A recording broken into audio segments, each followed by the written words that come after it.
जी हाँ, जया एकादशी किस दिन है? 19 फरवरी या 20 फरवरी को? ये सभी साधकों के मन में एक कन्फ्यूज़न बना हुआ है, तो आज इसी के बारे में थोड़ी सी हम चर्चा करेंगे। तो इसी चर्चा के लिए मेरे साथ जुड़े रहेगा और लास्ट तक जरूर जानिएगा कि इसके लिए आज का विशेष उपाय क्या है। तो प्लीज़ मेरे चैनल को फॉलो, लाइक और शेयर जरूर कीजिएगा। जी हाँ, माघ मास के शुक्ल पक्ष में आने वाली जया एकादशी इस दिन ये 19 फरवरी को होगी या 20 फरवरी को, इसके लिए एक भ्रम है। वैसे तो ये जो एकादशी है 19 फरवरी को आपकी सुबह 8:49 पर स्टार्ट होगी और 20 फरवरी को 9:55 पर इसका समापन है। ये तो है पंचांग के अनुसार, लेकिन अगर उदया तिथि की बात करें तो उदया तिथि के अनुसार ये 20 फरवरी को पड़ेगी और 21 फरवरी को इसके पारण का समय रहेगा सुबह 6:55 से लेकर 9:21 तक, यानी कि सुबह 9:21 पर ये समाप्त हो जाएगी।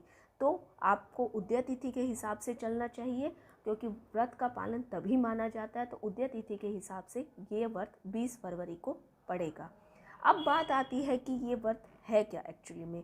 देखो, ये व्रत ब्रह्म हत्या से जैसे पापों से और पिशाच योनि से मुक्त कराने वाला ये व्रत है। जी हाँ, जया एकादशी मेनली ये व्रत इसलिए रखा जाता है ताकि हमें आगे पिशाच योनि में कभी भी कोई योनि प्राप्त ना हो, हम उनसे मुक्त रहे। इसीलिए भगवान इंद्र ने कहा था कि जो भी ये व्रत रखेगा उसको मैं क्या करूँगा, पिशाच योनि से मुक्त करूँगा।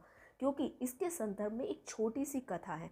इसके संदर्भ में ये कथा है कि जब देवराज इंद्र से श्रापित गंधर्व जाति के पुष्पावंती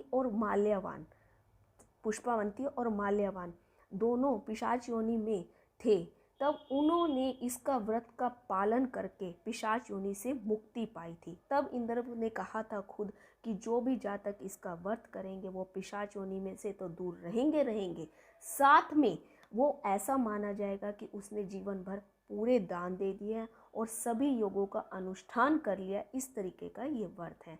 तो आप ये व्रत करो या ना करो, अगर आप इसकी मात्र कथा भी सुन लेते हो ना, तो मात्र कथा सुनने से भी बहुत लाभ प्राप्त होता है।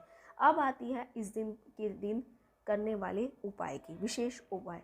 इस दिन आपने क्या करना है, इस दिन आपने पीपल के पेड़ पर जल जरूर चढ़ाना है, साथ में घी का दीपक भी अवश्य जलाए। जी हाँ, क्योंकि इस दिन 2 योग बनते हैं, त्रिपुंसक योग और आयुष्मान योग, जो कि बहुत सालों के बाद आ रहा है ऐसा योग।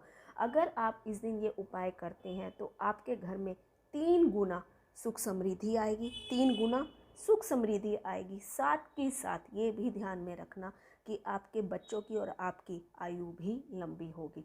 तो पिशाच योनि से मुक्ति, आपकी आयु में लंबी वृद्धि, त्रिगुना यानी कि 3 गुना सुख समृद्धि। तो कौन नहीं करना चाहेगा ये व्रत। आइए हमारे साथ जुड़िए इस कार्यक्रम में और भगवान की सारी परिपूर्ण जितनी भी चर्चाएं होती है आपको टाइम टू टाइम मिलती रहेगी। तब तक के लिए नमस्कार, जय श्री राधे।